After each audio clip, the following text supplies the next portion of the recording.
Okay, so I was trying to attempt this question wherein within a list you have to find uh, the combination that gives you the maximum product, wherein the constraint is that the numbers you choose cannot be consecutive. So I cannot have 10 and 3 in my overall product.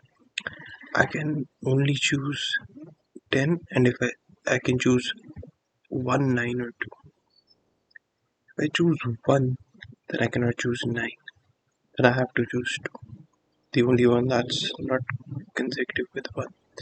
But if I choose 9, I cannot choose 2 then. Neither can I choose 1 because both of them are consecutive. And as you can see, the answer is 10 into 9 because that is the combination that gives you the largest product, 10 and 9. Similarly, in this talk test, uh, you can start off with 5 and you can start off with 10, right? Because you cannot choose both, because if you choose 5, you cannot choose 10. If you choose 10, you cannot choose 5. And initially, one might say, okay, I'm going to go with 10 because it's the larger number. But that is more or less somewhat of a trap. Why? Because although this is the largest number, you end up having a smaller product because you don't have access to a lot of numbers. The only number you have access to is 10, which when you multiply them together gives you 100. So instead, the largest combination turns out to be 5 into 5 into 5, right? We could have also done 5 into 10, but that gives us 50, which is again smaller. So that's basically how you can approach this, how our target function is supposed to work. So when I got to making this, uh, it felt a bit daunting because there were so many options, right? There were so many different pathways that I had in my mind. So I was saying, okay, how do I generalize this? There's something that is general between all of these paths. And by pathways, I mean the same thing. I can choose 10 as my first, I can choose 1 as my first, I can choose 2 as my first, right? I can choose any of them. So what I said, okay, so I thought this has to be something that is recursive. At first, it didn't come into my mind because the question wasn't directly under the heading of mutual recursion. In the discussion PDF, it was under lists, I think. So the recursion didn't come directly into my mind, but the more I thought about it, I said, okay, this can be, I think we can treat it as a recursion problem, as we can convert this list into something that is smaller. And I said, okay, what's a simpler case?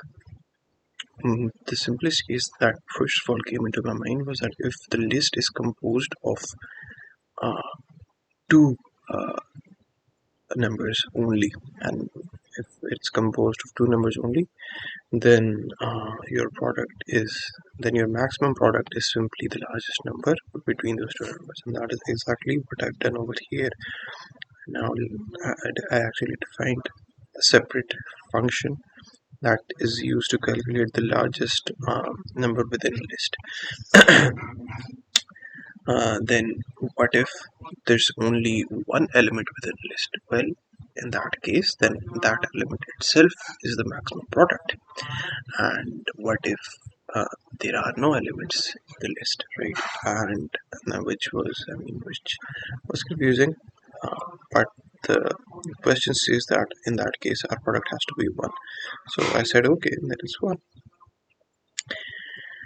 And then the most crucial part, writing the overall recursive statement. And I said, okay. The way I'm going to simplify my question, and the way I'm going to approach it is that if I have a big list, for something like this, I can take this out. My first choice is, do I go with 10 or do I go with 3? Right? I can go with one of these, right? So in this case, if I go with 10, which is my first element, so I said, okay, I want you to multiply the first element with the maximum product of whatever that is left. Okay, okay, and what do I mean by what is left? By what is left, I mean this list right here. Obviously, if I've chosen 10, I cannot multiply with this. Number 3. The only thing I can choose from is 192, and I would like my product to be the maximum within this, because if my product within this maximum, then their total product would also be maximum, right? And so over here I took the recursive leap of faith and I said, okay, let's just assume my overall function works, and if it works, then I can safely slice open my original list, and I can say, okay, give me the maximum product of this, and I'm going to multiply it by 10, right?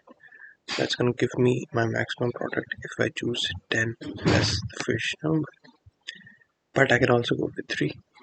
And if I go with 3, then obviously I'll be multiplying the first element, since this is 3 is the first element, not the first element, but the element at index 1 in my list.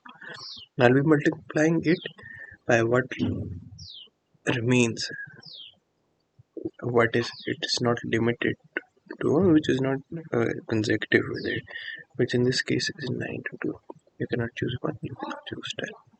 That is exactly what I did again this time, slicing the list 2 places ahead. So if you see, uh, the element I'm now multiplying is 2 places ahead of where I'm slicing the list from. So, and in my mind, I said, okay, these are the 2 pathways I can choose, and to check which one of them is largest, I'll supply a maximum function, and I'll overall get the maximum product as a result. And it ended up working somehow, to my surprise, because I didn't think I was gonna.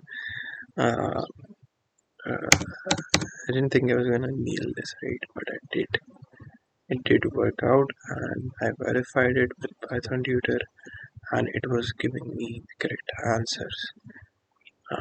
So that was it for this question.